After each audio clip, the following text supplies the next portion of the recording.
Trojan Philly, what's up, man? USCJ here. It's the top of the morning. It's the top of the morning. Listen, I hope everybody is getting ready to get up, get out, and make some things happen this morning. Listen, we got to talk about the transfer portal. It's absolutely heating up for the USC football Trojans. Listen, it's on and popping. It's on and cracking.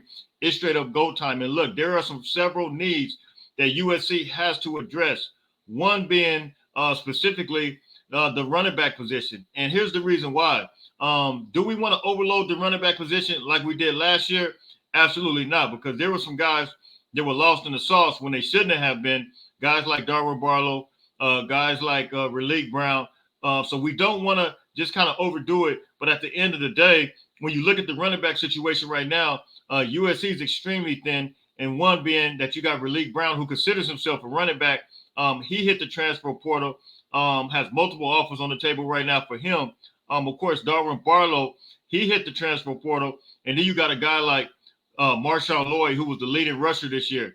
Transferred from South Carolina, came in, did his thing this year, and now he's out. He declared for the draft.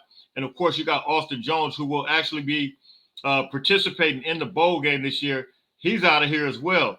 And so you couple that with a guy like Matt Colombo. Matt Colombo was a walk-on, but he was just as good. He was a very effective running back. Those who had an opportunity to ever see him run, it was straight up go time with him as well. He was a local product. Could have played anywhere else, but he chose to come to USC because of his love for the Trojans. So, with that being said, who do we have left? You got a guy like Quinn Joyner, who's absolutely a dynamic true freshman. You guys already know you've seen him break out in the spring. Then we've seen him break out throughout the year. He showed some flashes. Didn't play a whole lot, but he did. He showed some flashes. Then you had a Marion Peterson, who's the other running back, a big time guy. We've seen what he could do in the spring as well. Both of those guys are from Texas, the state of Texas, and they're both true freshmen. Those are the only remaining running backs right now. So right now, we look at lost in the sauce and thin. And as I stated, you don't want to overload it, but they probably want to bring in some guys that are going to have a little bit of experience. Also, we got a true freshman named Brian Jackson coming in from McKinney, Texas. He's a bruiser. I pretty much labeled him the next Lindell White. It's straight up go time with him. Standing at 6'1", 235, 40 pounds. He will be coming in. So that'll be really three running backs. And do you want to kind of leave it with that experience? Well, with the true freshman and then another true freshman that'll be coming in. Do you kind of want to leave it just at that? Probably not. So I think they're going after a running back or two. So you got one we want to talk about today, which is from the University of South Carolina. His name is Mario Anderson. He's a bruiser. He stands at 5'9", 208 pounds, and I think you guys are getting ready to see who he is. But I want to introduce you to him real quick, and let's take a look at his information. And the other one's going to be Jarcavius Marks from Mississippi State. But let's real quick. Let's look at who Mario Anderson is real quick and see exactly his information. As I stated, stands at 5'9", 208 pounds. Had 143 carries this season for 707 yards, 3 TDs at 4.9 per carry. So I think he's a guy that USC could absolutely utilize. But you guys can give me in the comments. What do you think about Mario Anderson? This guy, I seen some footage of him, and I actually had it but lost it. But this guy, I seen him break out some 70-yard runs against Tennessee.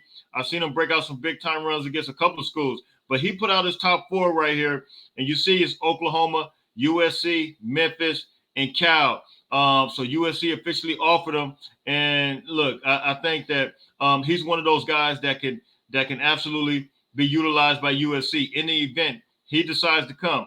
And also yesterday, he was also visited by Kyle McDonald, the running back coach. So they had a nice visit. Everything seemed to go well. So shout out to Mario.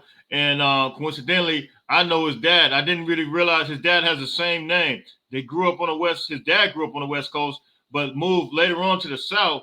And so his son, that's how they ended up out here. And, he was raised out here. Now the next running back in the South, rather, the next running back is going to be a guy by the name of Jarcavius Marks. You see, he is physically built, physically imposing, and I think that Marks is it's going to be a bruiser. You're going to see how shifty he is. He has what you call wiggle and jiggle. That's what I like to say. He gets jiggy with it when he runs. He moves and grooves all over the place. He stands at 5'10", 210 pounds. He had 121 carries, 573 yards, 4 TDs, and then with an average of 4.7. But Marks is actually he's the all-time leading all-time leading reception leader for Mississippi State at 200, and you see it there at 200 receptions. So look, hit me in the comments, tell me what you think about him. But you're going to see him here get kind of loose with it, get kind of jiggy with it. He's a physical runner, man, and he played in the SEC, so you already know that it was some physical style running. When you're playing out there, they kind of equate that to the Big Ten play, and you're going to see him. He's absolutely. But look at him here, slice and dice. This guy got some wheels on him once he makes that cut. But you know who cuts like that as well? Quinn Joyner made a cut like that in the spring, if you guys remember. But this guy, man, he's an experienced guy.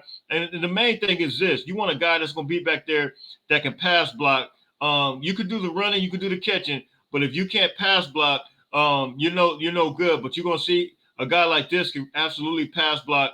That's part of his game. So I think with him it's go time. And you see the cuts there. It's straight up go time with him as well as far as the cuts are concerned. So, man, you guys hit me in the comments. You guys tell me what you think. Which one do you like? And then on the recruiting trail, we had a guy, several guys asked me some questions about Roy Manning, about Sean Newell. Where these guys at? They weren't lost in the sauce. They are absolutely on the recruiting trail. And this is with Cameron Fountain in the Atlanta, Georgia area. And look, it's straight up go time. I'm happy to see that with Coach Lincoln Riley and Coach Manning.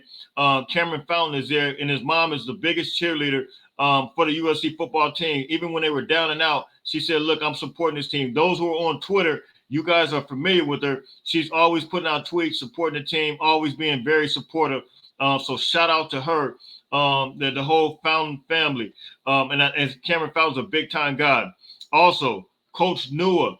A lot of people have been asking me, where has he been at? Well, he's on the recruiting trail as well. And he's actually with a guy by the name of Carlon Jones. He's a 6'3", 285, 290-pound D lineman out of the state of Texas. He will be. He's actually came and visit him as well. So these coaches been on the road. A lot of people didn't know where they were at. And look, I don't think they're going to be on the road if they're not going to be a part of the staff. That's my opinion. You guys can hit me in the comments. You guys can tell me what you think. What do you guys think about that? Coach Newell, Coach Roy Manning, they appear to still be there. Also, I'm about to get out of here, but Fabian Ross, I want to shout out to him. He's officially in the transfer portal. He really didn't get an opportunity, but I think that he has skills, he has talent, and I think that USC can absolutely use him. He's out of Bishop Gorman.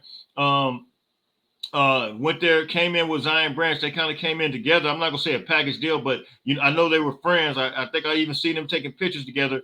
So that's the information I have for you guys, man. You guys already know I come to you guys daily. But look, I'm about to get out of here. But listen, until later on, everybody stay blessed. Listen, don't forget, make sure you get up, get out, and make some things happen. Until later on, fight on, fight on, fight on.